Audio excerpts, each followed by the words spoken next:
안녕하세요. 정주현입니다. 원래는 양자 시뮬레이션 쪽, 양자 컴퓨터의 소프트웨어 쪽 강의를 진행하고 있었기 때문에 그걸 해야 되는데, 마이크로소프트가 폭탄을 하나 터뜨렸죠. 위상학적 큐비트를 구현한 마요라나 1을 발표를 했기 때문에, 이번 주에는 그냥 긴급하게 요거에 대한 얘기를 드리도록 하겠습니다. 꿈의 큐비트 마요라나가 온다라는 제목으로 말씀을 드리도록 하겠습니다. 네, 요 내용입니다. 요렇게 생긴 칩이죠. 보통 이제 양자 컴퓨터 하면 떠오르는 생각이 되게 많잖아요. 근데 아직까지는 불안정하고 복잡하고 좀 원미래 기술 아니야 뭐 이랬는데 마이크로소프트가 이번에 발표한 얘기가 맞다면 좀 더 시간을 당길 수 있지 않을까 뭐 이런 이야기가 나오는 그런 칩이 마요라나 원 칩이 되겠습니다. 이걸 이해를 하려면은 지금 현재 양자 컴퓨터가 가지고 있는 약점에 대해서 이해를 해야 돼요. 양자 컴퓨터의 방식이 여러 가지가 있지 않습니까? 그런데 그 중에서 가장 큰 문제가 되고 있는 것 중에 하나가 결 이름이라고 하는 현상이에요. 디코이어런스라고도 하기도 하는데 양자 컴퓨터의 기본 원리는 큐비트에서 출발하는데 0과 1이라고 하는 중첩 상태를 유지하는 게 굉장히 중요하다 그랬잖아요. 0과 이 부분에 대해서는 기존에 제가 설명한 강의들이 있으니까 내용을 확인하시고 근데 문제는 이렇게 큐비트를 생성해서 만들어도 외부 환경에 굉장히 취약해요. 뭐 열이라든지 진동이라든지 전자기장이라든지 뭐 이러니까 그래서 평균적으로 그 코히어런스 타임 결맞음 시간이라고 부르는데 이 시간을 길게 가져가는 게 되게 중요하거든요. 특히나 초전도 큐비트 같은 경우에 이게 굉장히 좀 불안하다라고 얘기를 되게 많이 하고 있고 뭐 이온 트랩 방식 같은 게 이게 상대적으로 길다 이런 얘기 많이 하는데 평균 수명이 100마이크로소 정도밖에 안 되기 때문에 이게 정보가 순식간에 사라져 버리거든요. 그래서 이 문제를 해결하기 위한 방안으로 마이크로소프트가 옛날부터 이제 이론적으로는 마요라나 원 같은 걸 이용을 하자. 마요라나 페르미논이라는 현상이 있어요. 그런 입자를 이용하면 해결할 수 있다는 얘기를 했었던 거거든요. 그러면 이제 마요라나 페르미온이라는 얘기를 하기 전에 이 마이크로소프트가 주장했었던 위상학적 큐비트, 이 위상학적 큐비트의 의미부터 좀 잠깐 짚고 넘어가려고 그래요. 위상학적 큐비트는 정보를 수학적으로 보호한다는 개념으로 생각을 하시면 되는데 간단하게 말해서 위상수학이란 게 있는데 위상수학에서는 토폴로지라는 표현을 쓰죠. 팔찌하고 도넛이 우리가 있다고 칩시다. 그럼 팔찌하고 도넛은 위상학적으로 동일하다고 생각을 해요. 왜? 구멍이 하나잖아요. 구멍이 하나니까 형태가 변해도 구멍이 이렇게 유지가 되지 않습니까? 그러니까 이런 측면에서 변형이 굉장히 강하다. 도넛 모양을 어떻게 늘리고 구부려도 구멍의 개수가 변하진 않잖아요. 이거를 위상학적 불변량이라고 해요. 이걸 이제 양자 컴퓨터에 적용을 해보면은 예를 들어서 일반 큐비트 같은 경우에는 마치 이제 모래 위에 이제 우리가 글자를 썼다고 합시다. 그러면 한 점 한 점 모래가 모여서 정보를 나타내는 거잖아요. 근데 작은 바람이 불었어. 뭐 온도가 변했다든지, 뭐 전자기가 간섭을 했다든지, 그러면 이런 작은 간섭에도 쉽게 지워져 버리잖아요. 모래 위에 썼으니까. 그런데 위상학적 큐비트는 이렇게 모래 위에 써 있는 형태라기보다는 도넛의 형태하고 되게 비슷해서 도넛을 좀 누르거나 땡기거나 해도 우리가 먹지만 않으면은 그러면은 그 구멍 자체는 그대로 유지가 되지 않습니까? 다시 말해서 국소적인 교란이 있어도 정보가 보존된다는 원리가 있는데 정보가 시스템 전체에 이 위상학적으로 저장이 되어 있기 때문에 그렇거든요. 그래서 이게 굉장히 한마디로 오류에 강하다 뭐 이런 식으로 해석을 하시면 돼요. 여기 이제 써 있는 내용들이 이제 중요한 내용이 되겠습니다. 그럼 이걸 어떻게 구현하는지가 이제 문제가 되는데 이 이론 자체를 처음 만든 사람은 입자이자 반입자이라고 할 수 있는 마요라나 페르미온이라고 하는 이론적 입자입니다. 그런 게 있어요. 이 자신이 곧 반입자인데 여기 있는 에토레 마요나라 아닙니다. 마요라나입니다. 잘못 발음하시는 분들이 많아갖고 예 이분이 그 이탈리아의 이제 이론 물리학자죠. 이제 이분이 이제 정의했었던 입자인데 일반적인 입자에는 보통 반입자가 있다 그러잖아요. 예를 들어 전자가 있으면 양전자가 있다 이제 이런 식으로. 그런데 마요라나 페르미온은 이분이 이제 그 이론적으로 생각하는 입자인데 자기 자신이 곧 반입자예요. 입자이자 반입자. 그러니까 중첩적이죠. 거울에 비친 모습이 나하고 동일한 거. 그럼 나하고 동일한 나는 하나지만 양쪽으로 있는 그런 거죠. 그래서 이게 이제 그 굉장히 성질이 독특한 것이 굉장히 안정적이다. 그래서 양자 정보의 이상적인 특징을 가지고 있다라고 알려져 있습니다. 그래서 이것만 만들어낼 수만 있다면 이 특징을 이용해서 양자 컴퓨터를 만들 수 있지 않냐. 이게 이제 마이크로소프트에서 주장했었던 이제 이론적 근거였는데, 그럼 이걸 하려면은 마요라나 페르미온을 구현을 해야 되잖아요. 그걸 어떻게 만들어낼 것인가. 자연 상태에서 존재하지 않는 걸로 알려져 있어요. 그러니까 인공적으로 만들어내야 되는데, 요걸 어떻게 만들었냐면 이 나노 와이어에서 창발시켰다. 뭐 요렇게 얘기를 하는데, 자연 상태에선 발견되지 않는 이 입자를 실제 입자는 아니고 쿼지 파티클이라고 하는 개념이 있어요. 이건 이제 입자 물리학에서 원래 나오는 개념인데, 뭐 예를 들자면 우리가 물 분자들이 되게 많지만 물 분자가 모여 있는 하나의 파도의 형태 같은 것들은 그걸 하나의 덩어리로 본다고 그러면 그 파도를 일종의 준입자 이렇게 생각할 수도 있는 거거든요. 그러니까 이제 간단하게 말해서 많은 입자들이 집단적으로 움직여가지고 마치 하나의 새로운 입자처럼 행동하는 거, 이걸 이제 준입자라고 부릅니다. 그래서 이거를 어떻게 구현하는지가 이제 핵심이 될 텐데, 나노 와이어를 하나 만들어 이따가 실제 이제 얘네들이 제시한 그림을 보여드릴게요.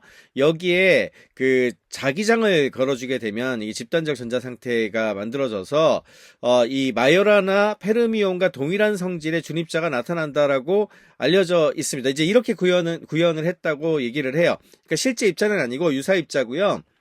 이걸 구현하기 위해서는 초전도체가 유도를 해야 되기 때문에 초전도체의 그 층이 필요하고, 그 다음에 스핀 궤도 결합을 가진 반도체가 또 있어야 돼요. 그래야지 덩어리지고 위치 바꾼다든지 이렇게 조종을 할 수가 있거든요. 그 다음에 이거를 정밀한 자기장으로 제어를 붙이게 되면 이제 위상학적 계산, 그 큐비트 계산을 할 수 있게 된다. 이게 이제 마이크로소프트의 주장입니다. 그러면 이제 연산 처리는 어떻게 하느냐? 이것도 좀 다르게 해야 되거든요. 보여드리는 것처럼 합니다. 전압 게이트를 통해서 위치를 제어를 해요. 이게 좀 그래도 기존 거보다는 좀 간단하다고 얘기를 하는데, 왜냐하면 전압을 순차적으로 조절하면서 이게 T1, T2, T3 이렇게 시간이 다른 시간인데, 이 같은 위치에서 마요라나 페르미온의 양자 상태가 서로 변하면서 이렇게 꼬임 현상 같은 게 나타나게 되거든요. 꼬임 현상 같은 게 나타나게 되면은 이게 그 연산은 할 수 있지만 위상학적으로 보호된 상태에서 이루어지기 때문에 기존 큐비트보다 훨씬 안정적인 연산이 가능하다라고 얘기를 하고 있어요. 그래서 구현하기도 비교적 쉬운 편이고, 제어 부분에서 위치 교환을 통해 양자 상태 변환을 시키고, 그 다음에 위상학적 보호 상태가 되기 때문에 안정적으로 오류에 굉장히 강한 높은 신뢰성이 있는 양자 연산이 가능하다. 이게 이제 마이크로소프트가 주장하고 있는 마요라나 원 칩의 모양이 되겠습니다.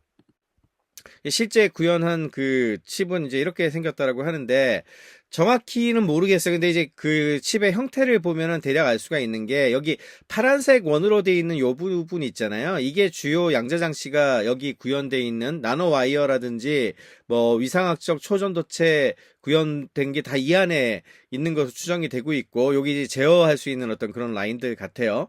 그 다음에 이 청록색 보드가 아마도 제어 회로겠죠? 이렇게 연결해가지고 컨트롤하는 제어 회로가 구현이 된 것 같고, 그 다음에 이제 이쪽에 금색으로 둘러져 있는 요런 거는 전부 다 절대 영도까지 낮춰야 되니까 굉장히 이제 그 냉장고, 굉장히 초저온 내리는 냉장고 같은 것들이 있는데, 극저온 냉각을 위한 열 접촉부로 예상이 되고 있고요. 그래서 이거는 이제 결국에는 이게 3층 구조로 만들어지게 되는데, 마이크로소프트가 또 이제 이런 영상을 이제 이미지를 공개를 했어요.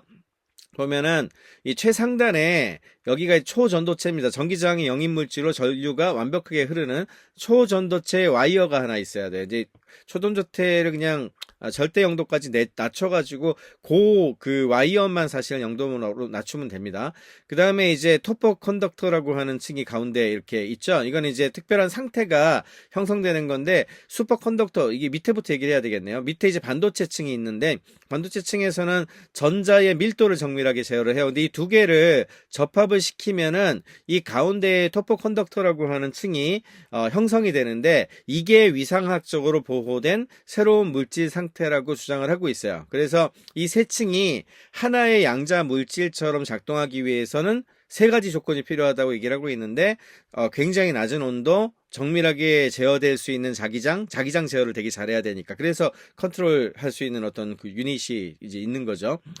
그리고 전자 밀도 이렇게 있어야 되는데, 그럼 이런 조건이 맞춰지면은 이 구조 안에 마요라나 준입자, 파티클 덩어리라 그랬잖아요. 얘네들이 하나의 어떤 그 반입자하고 마요라나하고 비슷한 특성을 가진 게 나타난다는 거예요. 그러니까 단순한 물질의 적층이 아니고 새로운 물질 상태를 만들어낸 거예요. 입자를 만들었다기보다는 덩어리진 입자 덩어리의 물질 상태를 마요라나 페르미온 같은 형태로 만들었다. 이렇게 해석을 하면 됩니다. 그 물이 온도에 따라서 예를 들어서 뭐 고체, 액체, 기체 상태로 변하는 것처럼 이런 구조 상태에서 위상학적 소중도성이라고 하는 상태가 발현된다. 이렇게 해석을 해야지 신물질이 나왔다. 이거는 좀 아닌 것 같아요. 여튼간에 굉장히 독특한 방식으로 이론상으로만 존재한다고 생각했던 일종의 준입자, 입자와 반입자가 같이 있는 형태의 준입자를 구현해낸 것이 이번 칩의 이제 가장 중요한 발전이 되겠습니다.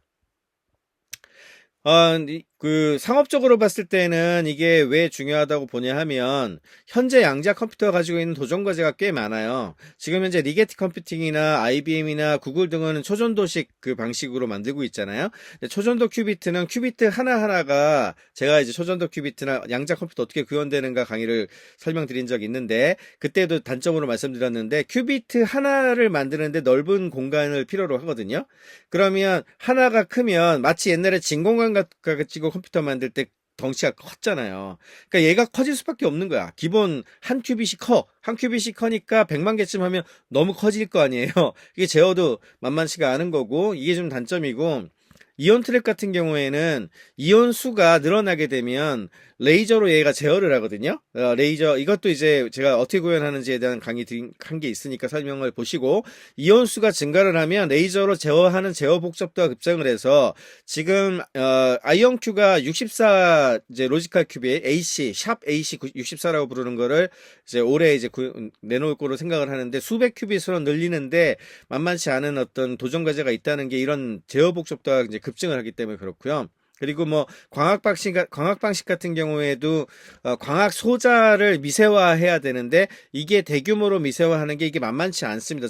제가 박사학위는 옵틱스로 전공을 해가지고 이것도 얘기하자면 길지만 하여튼 넘어가겠습니다. 그래서 작게 만드는 게 생각보다 만만치가 않다는 그런 한계가 좀 있거든요. 근데 마요라나 원칙 같은 경우에는 나노와이어에다가 했잖아요. 일단은 초소형 설계고, 그 다음에 여기에 이제 그 초전도체를 만들기 위해서 이제 절대 영도에 가까운 온도를 해야 되니까, 실제 그 칩은 이렇게 조그맣게 공개했지만, 실제로 구현된 컴퓨터를 보면 위에 초전도 컴퓨터처럼 그 굉장히 거대한 냉각 장치가 위에 붙어 있고 아래에 조그맣게 이 칩이 딱 달려 있거든요. 그렇기 때문에 이제 아직은 덩치가 크긴 한데 여튼간에 이 칩 자체가 초소형 설계가 꽤 가능하기 때문에 이것이 이제 굉장히 좀 비트 수를 늘리는데 유리하다 이렇게 조정을 하는 거고 그 다음에 또 한 가지 큐비트가 늘어나면 이제 어려운 것 중에 하나가 이 논리 에러가 증폭이 되기 때문에 에러가 증폭되면은 이게 제대로 못 쓸 수 있다는 것 때문에 그 에러를 교정하는 것을 만들어내기 위해서 이번에 윌로우라고 하는 구글의 칩이 중요했던 게 그 에러율을 갖다가 얘기하는 거였거든요. 그래서 그 부분이 문제인데 위상학적인 보호가 되기 때문에 제어 회로를 단순화해서 만들 수 있다. 그러니까 이것도 장점이고 그 다음에 이제 이거는 기존 반도체 공정 갖고 만들 수 있기 때문에 100만 큐비트를 만든다고 했을 때 100만 큐비트 확장이 가능한 가장 좋은 선택은 위상학적 큐비트다. 이게 이제 마이크로소프트의 주장이 되겠습니다.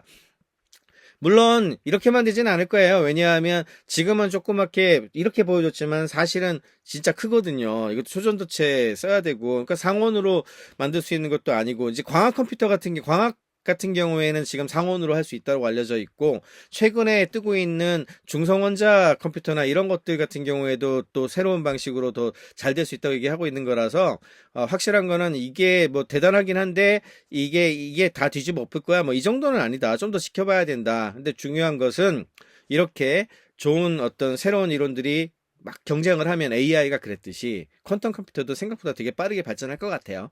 그리고 빅테크들이 다 하나씩 지금 들고 있지 않습니까? 예, 그런 면에서 퀀텀 컴퓨터의 앞날에는 되게 좋은 뉴스였다. 이렇게 정리를 할 수 있을 것 같습니다. 예, 그럼 다음에 예, 시뮬레이션 알고리즘으로 다시 찾아올게요.